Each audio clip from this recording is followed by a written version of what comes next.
So, hello everybody. I am back, um, and I'm here to do my review of the West Indies South Africa series, as I promised. Our ratings are now in, but I want to break up the tour into three sections, namely, what did we expect before the tour, what happened during the tour, and what does it mean to us now that this tour is finished, and we're able to reflect on what happened. Um, so yeah, I'm gonna go piece by piece. We'll start with before the tour. Um, yeah, it's a bit of a strange one. I didn't know exactly what to expect from us. There was a quite a big break between the end of our series against Pakistan um, to this one. Guys went off to the IPL before that was cut off quite abruptly. Um, and then went on to this tour to the West Indies. So, a lot of our guys wouldn't have had much cricket in between Pakistan and the West Indies. Um, so I didn't really know how match fit they would be. I think we always knew the IPL guys would be in pretty decent nick. Um, but yeah, essentially for me, what I thought this tour would be an exercise in finalizing our World Cup squad. Um, and I would think that we have a pretty good idea of who's going to be in our World Cup squad. It's just a matter of, probably three, four, five guys that we just need to work out. Um, but essentially, this was a tour that I think should have been used to prepare us, like purely for preparation. There's no real points at stake for the T20 series. I mean, the Test series, there were points at stake, but the World Test Championship was over before the tour had even started, really. So again, both series, the T20 and the Test, didn't count for much, I would say. But I think for us, the more important one was this T20 series, just because we've got a T20 World Cup coming up later this year. So yeah, ideal preparation. I wasn't too sure what sort of a side the West Indies would put out. Recently, they have had some weak-ish sides. And I hope that's not being a bit too harsh on them, but the side that they've managed to put out here is, in my opinion, a pretty strong side, and to beat them 3-2 at home is a pretty good achievement. Um, and I would think their ideas of this tour, using it to prepare for the World Cup would be similarly aligned to ours. We want to get the best preparation out of this tour as possible. So that's before the tour. Um, and yeah, I've done my match reviews. I'm not necessarily going to go game by game. I'm just going to look at the series as a whole and how the various players went. Some of them didn't play too many games, so it was difficult to make a proper rating of them. But I've given ratings nonetheless. Um, okay, so in no particular order, I'm going to start with the West Indies.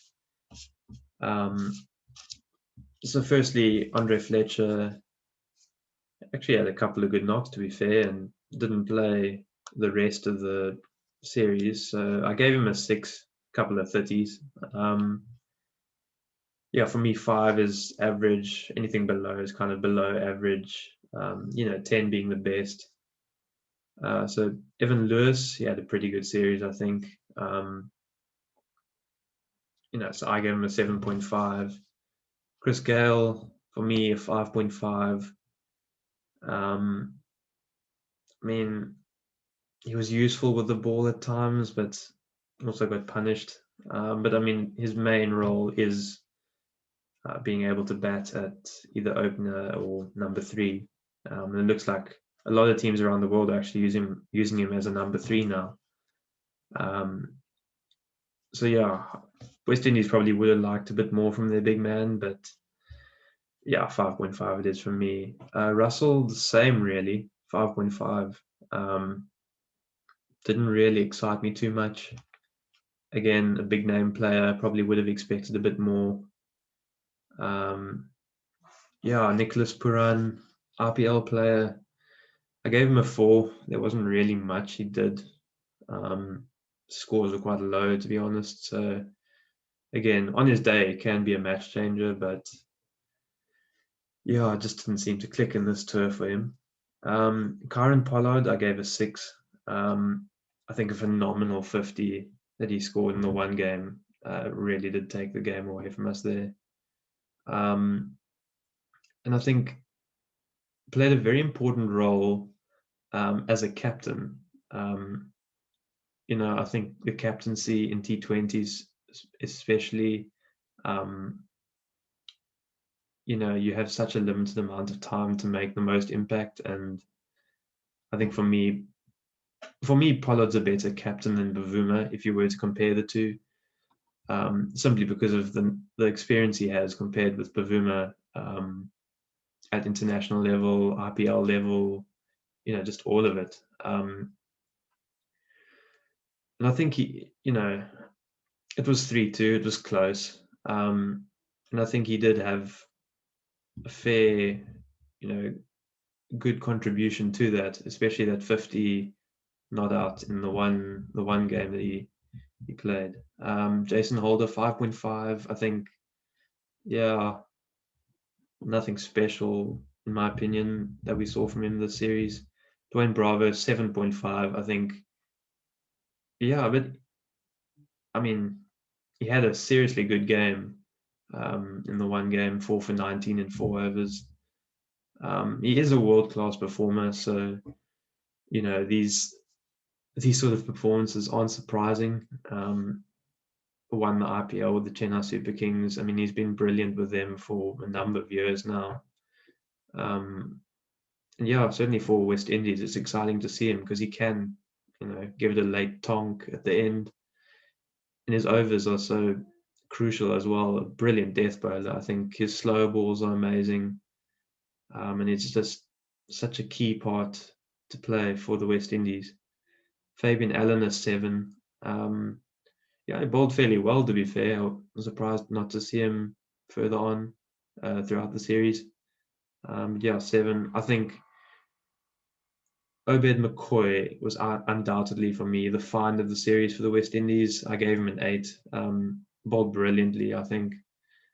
And he's going to be very useful. He was actually, I mean, if you look at all the names in their squad, he's not necessarily one you would pick out as the key player if you were just to put names on a piece of paper.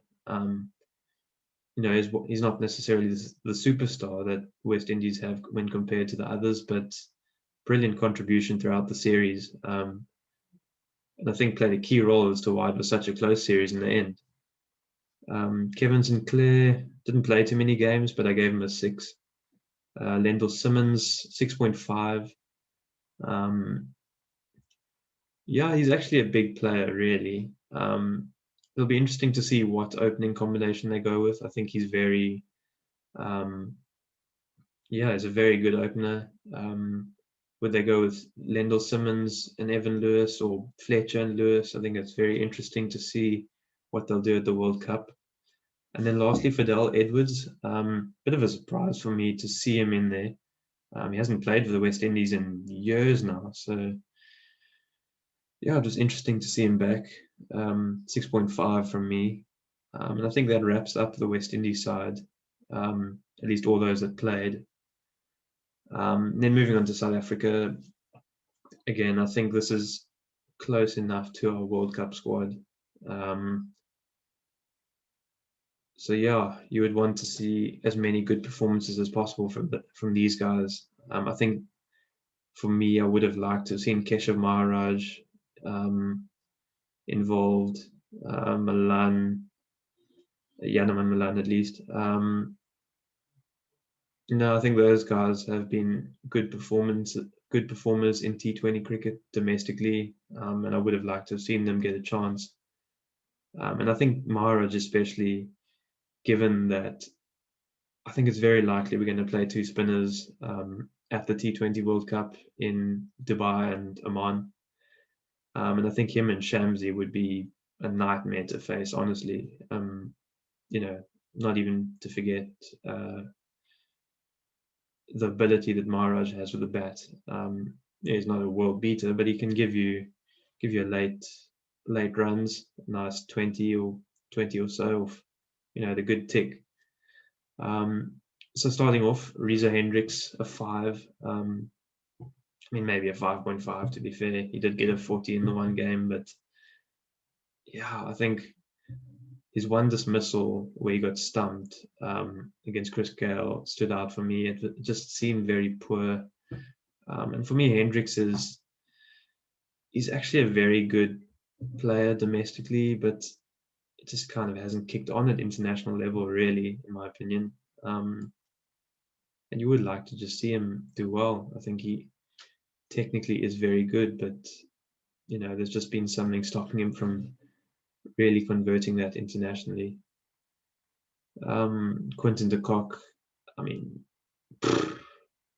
brilliant series. I mean, the form that he showed in this series was, you know, he was one of two players that I think basically won South Africa the series. I mean, brilliant contributions at the top of the order. I think if there were half doubts about him opening the batting for South Africa, I think he's pretty much squashed those doubts now. A 9.5 from me.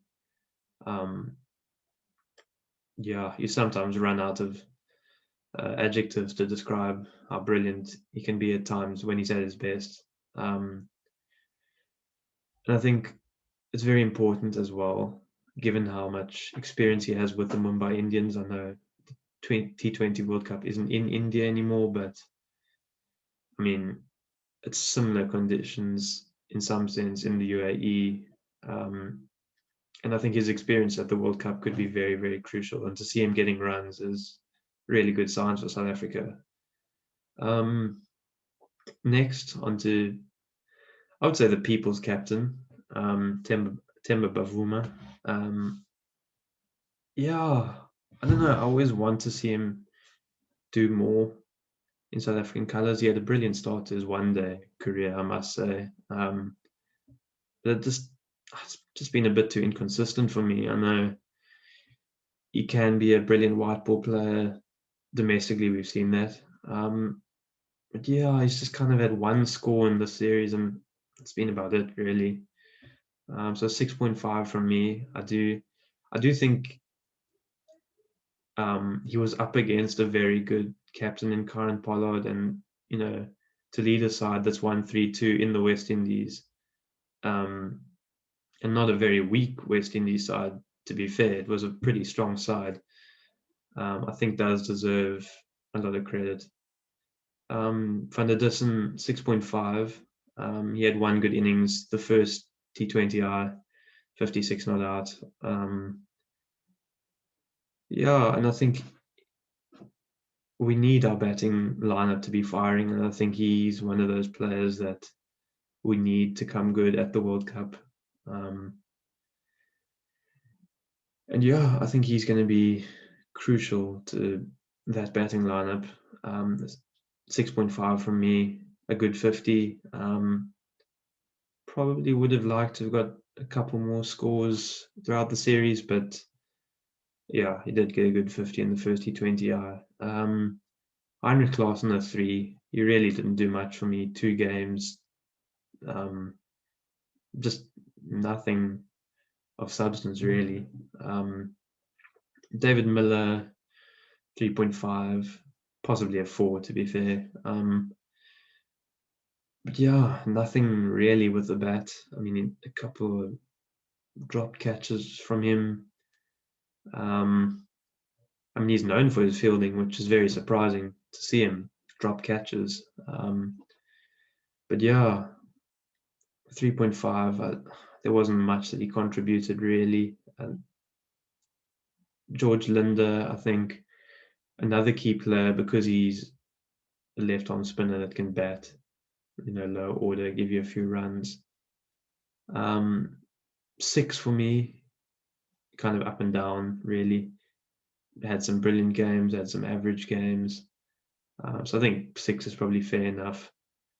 Rabada 5, him and Lungengidi took quite a beating in the fourth T20I. To be honest, I think it was something like 60 runs in the last 4 overs. So certainly wasn't that great in that game. Yeah, the other games wasn't really much to show for the brilliant ability that he does have. Look, he might not have had the best series yet, but I think he's going to play a seriously key role for South Africa at the World Cup. He's, in my opinion, still the best fast bowler we have. So I think it can happen at times.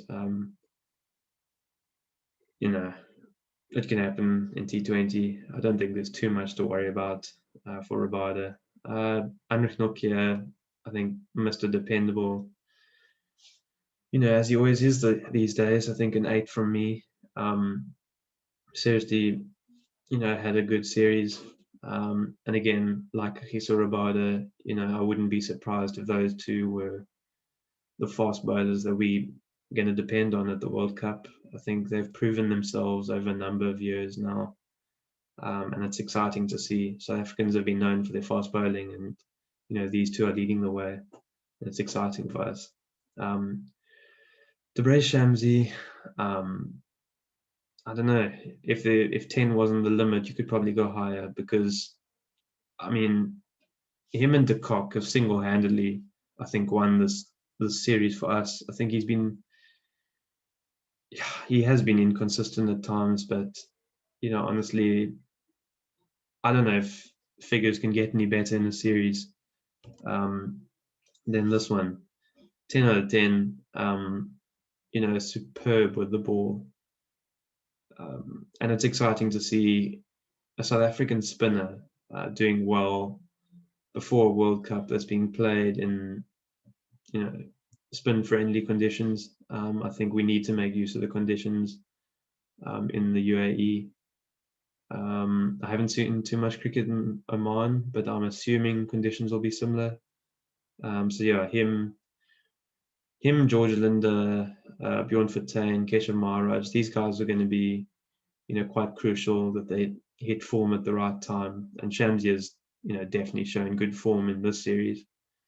Lungengidi was quite poor for me, 4 out of 10. I mean, yeah, he was just looked like a bowling machine, just lining up balls to get hit. Really, I think will play a crucial part at the World Cup because he has IPL experience as well.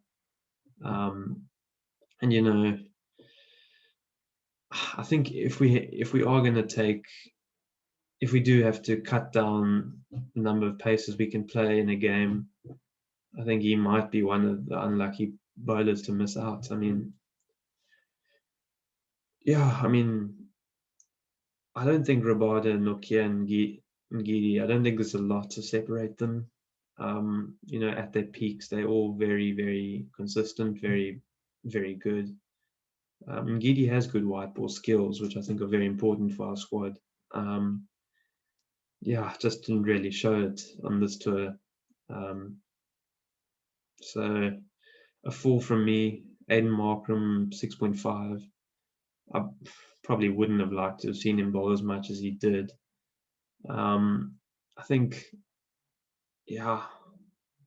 look, he can bowl a bit. He does have his days, but I think he's not someone we should look to bank on. I think I'd probably use him as a 7th bowler, to be honest.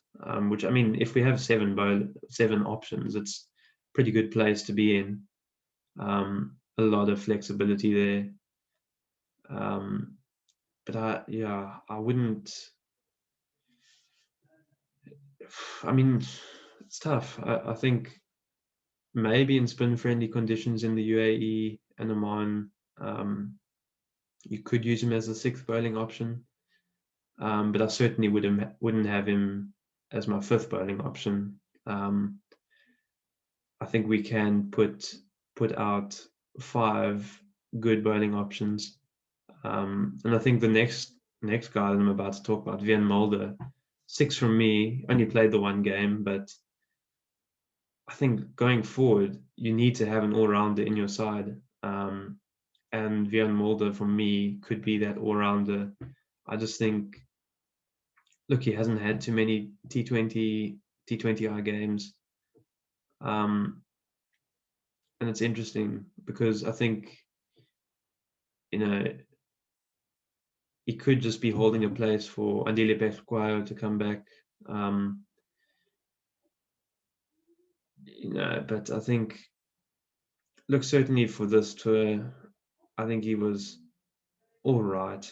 I mean, going forward, he could be very much well be part of that side ahead of Pesquayo, but yeah, look, certainly not a bad fifth bowling option to have, in my opinion. I think deserves to be in the World Cup squad.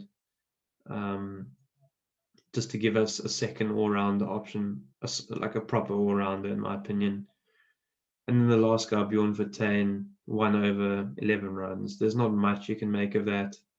A 4, I guess. There isn't a whole lot to look into if you only play one game and only bowl 1 over. So there's not a lot to work with there.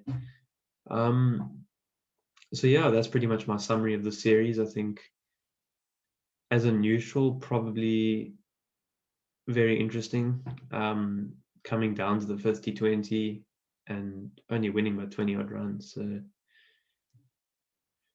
yeah, pretty satisfying from a South African perspective to have won the series, especially given it was away from home.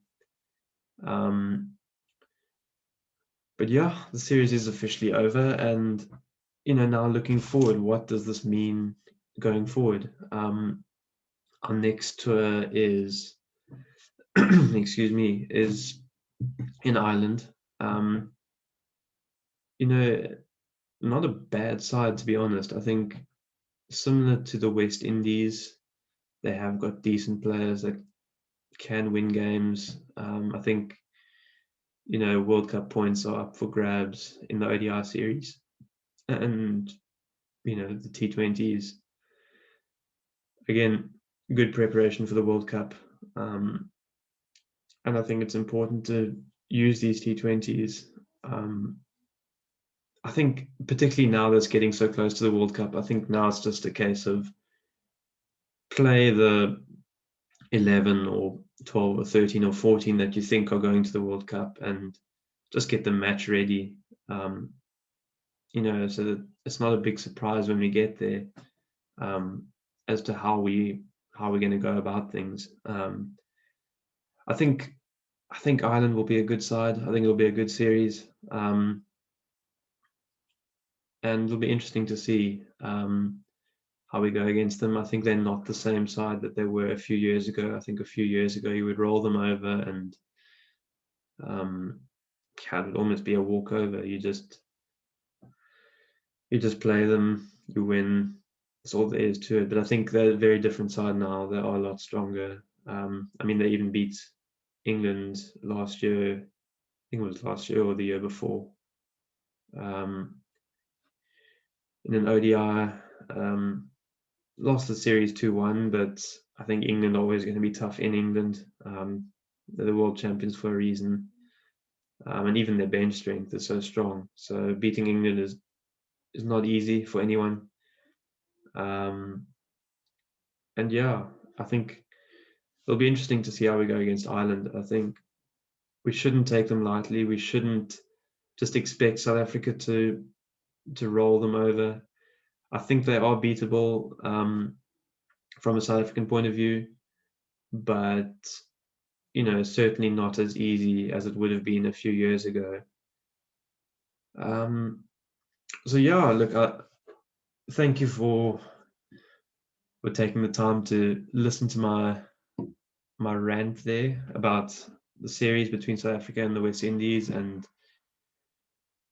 where the Proteas journey to the World Cup is at the moment. And yeah, look, thank you to everyone watching this video. please do like and subscribe if you want to. Um, really is much appreciated. Hoping to bring you guys more content with the upcoming series against Ireland, and yeah, a few other things along the way as well. So for now, um, thank you very much for watching, and I'll see you guys in a bit. Cheers for now.